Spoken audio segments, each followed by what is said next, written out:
Labrīt!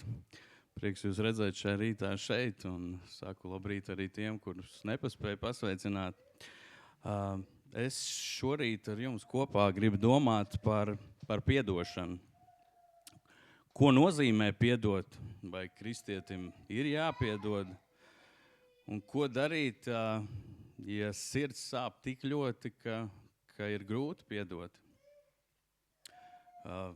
Varbūt ir kāds, kuram nav bijis nekāds sakars, ka ir nācies izdarīt izvēli, ka jāpiedod. Es domāju, ka no mums gan jau ka nevienam, jo ir kaut kādi brīži dzīvē, vienalga bērnībā vai tagad jau pieaugušiem būdam, ir kaut kādi brīži, kad tu tiec sāpināts un kad tev ir jāizvēlās piedot. Un paldies Dievam draudzē, es redzu, ka mēs dzīvojam saticībā un tādā mīlestībā, un paldies Dievam par to, bet par to mums ir jāatcerās un jādomā arī turpmāk. Vēstulē Efeziešiem Pāvils raksta 4. nodaļā, 32. pantā, draudzēji, esiet laipni cits pret citu, līdzjūtīgi, piedodiet cits citam, kā arī Dievs Kristu jums ir piedevis. Uz to mēs esam aicināti. Un paldies Dievam, ka tas tā izdodās. Bet ko nozīmē piedot? Ko nozīmē piedošana? No grieķu valodas tas nozīmē atbrīvot, atlaist, atcelt prasību, nevis paturēt kaut kādu daļu, paturēt to rūgtumu, kas rodas, bet atlaist, piedot. Protams, kā jau teicu, ir brīži, kad tas noteikti ir grūti un ir dažādas situācijas. Un varbūt ir tāpat kā Pēterim, kad viņš gāja pie Jēzus un prasīja, cik reizes tad ir jāpiedod. Vai pietiek ar tām 7? Un precīzi Mateja evaņģēlijā 18. nodaļā, 21. līdz 22. pantam, mēs lasām, tad Pēteris piegāja pie viņa, pie Jēzus un sacīja, Kungs, cik reizes man jāpiedod savam brālim, ja viņš grēko pret mani? Vai līdz 7 reizēm? Jēzus viņam atbildēja, es tev saku, ne līdz 7 reizēm, bet līdz 77 reizēm. Un te jau mēs saprotam, ka tas nav skaitlis. Mums nav jāved grāmatvedība vai jāzīmē tie ķeksīši, kad es beidzot varēšu sadot pa īstam par tām sāpēm, kas ir nodarīts vai pateikts, vai dažādas situācijas. Mums tas nav jādara. Un Dievs jau arī zina cilvēku. Viņš zina, kādēļ tā piedošana ir tik būtiska un svarīga. Jo viņš zina mūs, viņš zina, kāds ir cilvēks, emocionāls, un cik postošs var būt nepiedošanas sekas. Ģimenē, starp draugiem, draudzē, jo kā mēs kopīgi varam sekot un iet un darīt to, ko Dievs grib, ja, piemēram, mūsu vidū ir kaut kādas šķelšanās, nepiedošanas, aizvainošanas. Tas viss, protams, to padarīt smagu, un mēs nevarētu tā Dievu uzticēto darbu darīt un rādīt ceļu pie viņa, ja mums paši esam sašķelti un nepiedošanā staigājam. Un, protams, ir jādomā arī par to, ko un kā mēs sakām. Jā, viens ir piedot, bet otrs arī domāt, kādā veidā mēs ko pasakam. Bībelē ir daudz arī teikts par mēli, par vārdiem. Jēkaba vēstulē mēs lasām 3. nodaļā, 6. pantā, arī mēle ir uguns, kā nelietība pasaulē, tā ielikta starp mūsu locekļiem, tā apgāna visu mūsu ķermeni un ierauj liesmās visu dzīves gaitu, pati būdama elles aizdedzināta. Un vēlāk arī 9. pantā ar mēli mēs slavējam kungu tēvu, un ar mēli mēs lādām cilvēkus, kas pēc Dieva līdzības radīti. No tās pašas mutes iziet slavēšana un lāsti. Mani brāļi, tam tā nav jābūt. Tam tā nav jābūt. Mums ir jādomā, par ko mēs runājam, kā mēs runājam, vai mēs neaizskaram. Kā jau teicu, mēs esam tik dažādi. Cits ir ļoti jūtīgs, cits ir tāds, kurš ātri uzsprāgst, ātri aizmirst.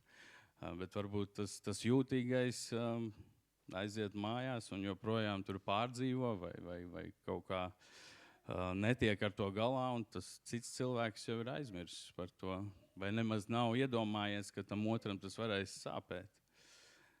Tāpēc būsim apdomīgi, kā mēs sakam un kā mēs uzrunājam, kā mēs viens pret otru izturamies. Lai nav tā, kā bija tajā līdzībā par debesu valstību, kur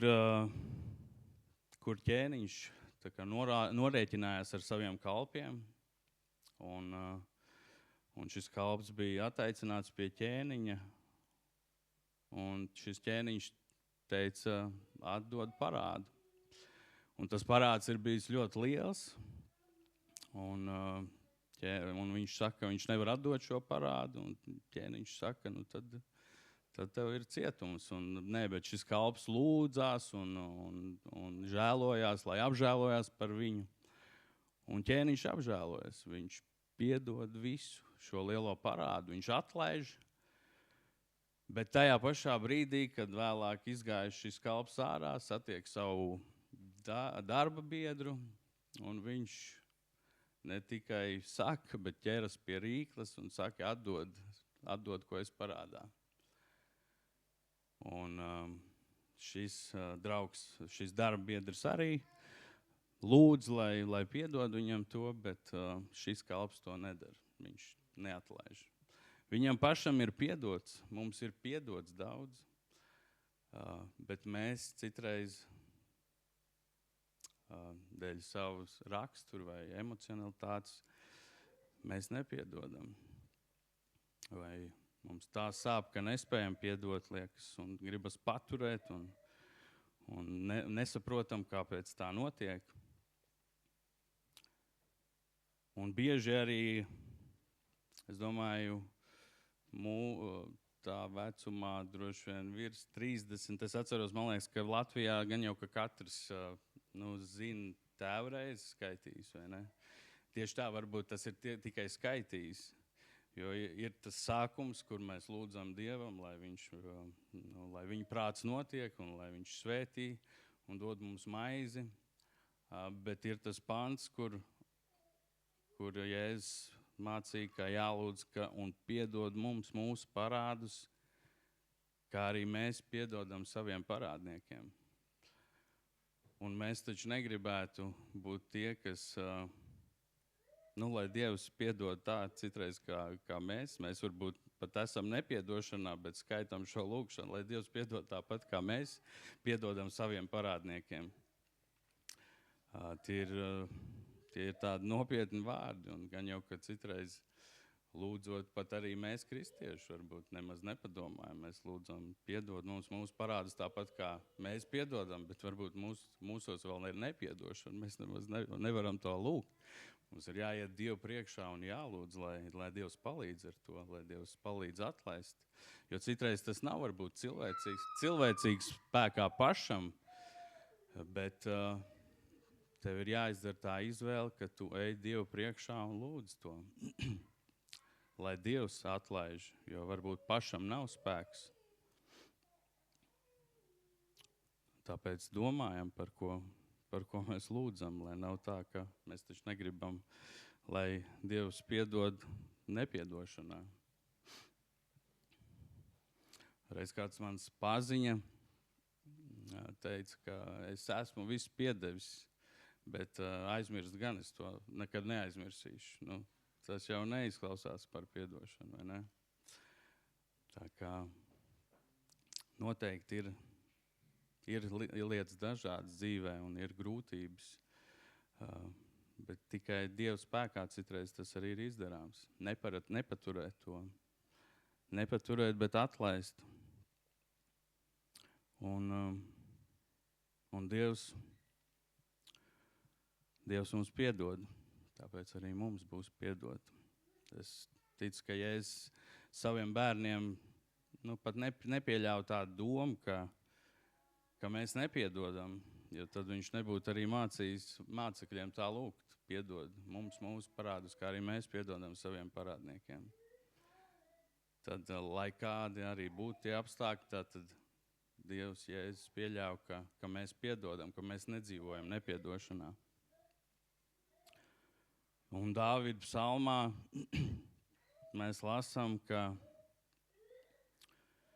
cik tālu Dievs ir licis mūsu pārkāpumus. Viņš mūsu pārkāpumus licis ir tik tālu, cik rīti no vakariem.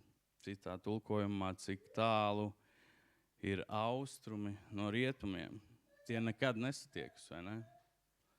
Dievs mūsu parādus ir licis prom, un caur Jēzu Kristu mēs esam glābti.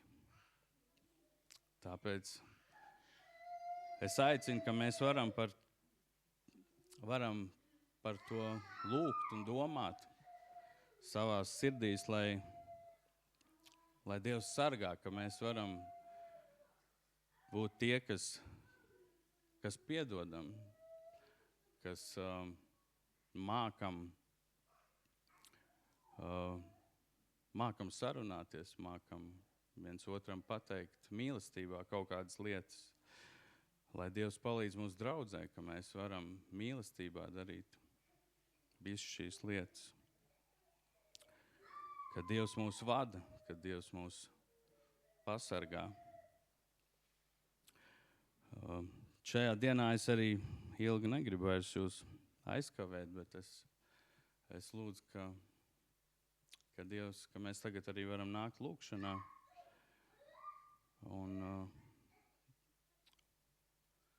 Un pēc tam būs pielūgsme, un Māris mūs arī varēsim šo mīlestību dalīt. Bet tagad mēs varētu aizvērt acis un pielūgt Dievu. Dievs, paldies, ka Tu esi piedevis mums. Caur Jēzu mēs esam glābti, kungs. Paldies, ka Tavs asins mūs mazgāja balts kā sniegu, kungs. Paldies, ka Tu piedod mums mūsu parādus, Dievs, un palīdz mums piedot, Dievs. Palīdz mums nepaturēt rūgtumu sirdīs, bet palīdz atlaist, kungs. Palīdz atlaist un piedot, Dievs, ka mēs ikdienā varam ar Tavu vadību iet, kungs, un ka Tu mūs vadi. Tad, kad gribās uzsprāgt un nelaipni atbildēt vai neapdomīgi atbildēt, Dievs, ka Tavs gars mums atgādina, ka mēs esam glābti, ka mēs esam pestīti, kungs, un ka mēs vairs neesam vecais cilvēks, bet Tu esi darījis jaunu, kungs. Un piedod mums, Dievs, un svētī mūsu draudzi, kungs. To lūdzu Jēzus vārdā. Amen.